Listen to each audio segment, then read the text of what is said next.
In spite of losing one eye after his motor accident as a young man, the king likes to drive himself, very fast. He says that it helps him to feel the land, to sense intuitively what it needs.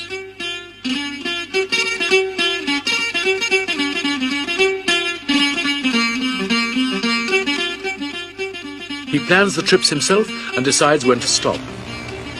Once people know that the king is going to pass their way, they lay out carpets in case he might stop, for the feet of a king are not supposed to touch the ground.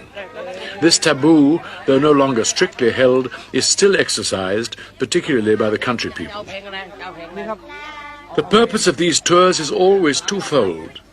On the one hand is the improvement in the people's welfare and the development which the king achieves, and this is certainly significant. On the other hand, there is his presence as king among the villagers. Before his visit, they may feel themselves neglected. In his presence, and after he has gone, they know that they are not. In 1 year, the king's convoy gave away to the rural poor 39,038 blankets, 30,778 towels, 31,010 monks' robes, 29,180 sweaters, 29,140 farmers' outfits, 20,340 children's outfits, 34,358 pupils' uniforms. One statistic the palace would not release was the number of lollipops given out, but it must be hundreds of thousands per year. The ladies-in-waiting act as social workers, taking extensive notes on every case so that each one can be followed up afterwards.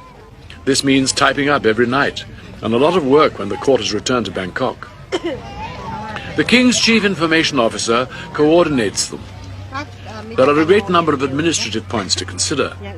For instance, if they take a child from a place like this to hospital in Bangkok, they have to take its family as well and feed and house them.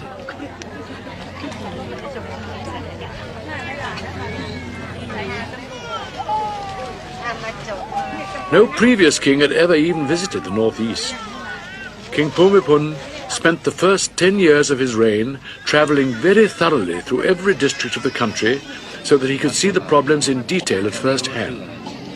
This detailed knowledge now forms a base for rapidly expanding work in all kinds of development.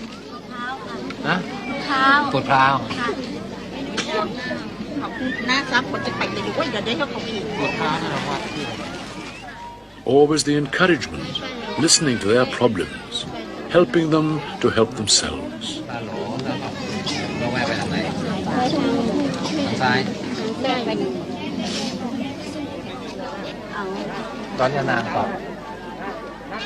Did they have any particular problem they wanted you to? No problem. They were very happy.